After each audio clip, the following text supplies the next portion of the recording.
তৃণমূল পঞ্চায়েতের মাধ্যমে চুরি করে খায়, যেহেতু এখানে চুরি করার সুযোগ পাচ্ছে না 11টা জিপি বিজেপির, তাই মুখে হুমকি হচ্ছে আর পুলিশকে দিয়ে ফোন করানো হচ্ছে যে পঞ্চায়েতে যাবে না, প্রকাশ্যে যেন দেখতে না পাই। মিথ্যা মামলা, 307-এর মামলা, জামিন অযোগ্য ধারায় মামলা, এগুলো করা হচ্ছে।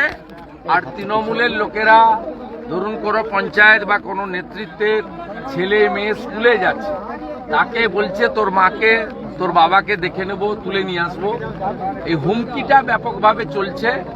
এমনকি কিছু কিছু সমর্থকের বাড়িতে দুপুরবেলা রান্নার পরে ওদের 8 জন 10 জন 15 জন গিয়ে খাবার তুলে নিয়ে চলে যাচ্ছে। এটা বর্বর, অমানবিক এবং অত্যন্ত নিম্ন রুচির একটা রাজনৈতিক সন্ত্রাস এখানে ওরা করতে চাইছে। আমাকে সুশান্ত ভাই যখন জানিয়েছিল যে আপনাকে 7টা জিপিতে এইভাবে লোকের কথা শুনতে হবে, লোককে একটু আশ্বস্ত করতে হবে আমাদের বিজেপি, আমি আজকে এখানে এসেছি। আমি আরো 2-3টে জায়গায় যাব। এখানে 2টো গ্রাম পঞ্চায়েতের প্রধান, মেম্বার, বিজেপির কার্যকর্তা কয়েকশো এখানে আমার সাথে আছে। তাদের বেশ কয়েকজনের কথা আমি শুনলাম। আমি শুধু আমার বক্তব্য রাখার জন্য আসিনি, তাদের কথা আমি শুনলাম, তাদেরকে আশ্বস্ত করলাম যে বিরোধী দলনেতা এবং দল হিসেবে বিজেপি তাদের পাশে আছে, লোকাল এমএলএ আছে, জেলা পরিষদ মেম্বার আছে, পুরো পার্টি বিজেপি পরিবার তাদের সঙ্গে আছে। মিথ্যা মামলা হলে জামিন করাবো, আর আক্রমণ হলে পাশে থাকবো।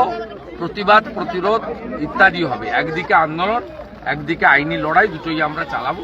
আমাকে সমস্ত পঞ্চায়েত আশ্বস্ত করেছে যে আমরা আত্মসমর্পণ করে, মাথা নিচু করে তৃণমূলের কাছে কাজ করব। গণনা কেন্দ্রে দলের নেতাদের দায়ী করা হচ্ছে, সেটা আমাকে বলে লাভ নেই। আপনাদের হাতে যারা এখানকার লোকাল স্থানীয় মানুষ, তাদের হাতে। এখানকার মানুষ ভারতীয় জনতা পার্টির পক্ষে ছিল, আছে, ভবিষ্যতেও থাকবে। অনেক রকম কায়দা কানুন করে সামান্য ভোটে তারা জিতে গেছেন এবং এই জয়টা প্রকৃত জনগণের যে মত তার প্রতিফলন নয়, এটা অন্যভাবে এই জয়টা আনা। দলীয় কর্মীদেরই তো দোষারোপ করা হচ্ছে দলীয় নেতৃত্বে, যে এই যে গণনা, এই গণনার জন্য তো আপনার জেলা যে আরামবাগ সাংগঠনিক জেলা সভাপতি, তার দিকে না, আপনি কেন এগুলো বলছেন? আমাকে কর্মীরাই এখানে বলছিল না, আমাকে কেউ বলে আর বলেনি। আর এসব প্রশ্নের আমি উত্তরও দেব।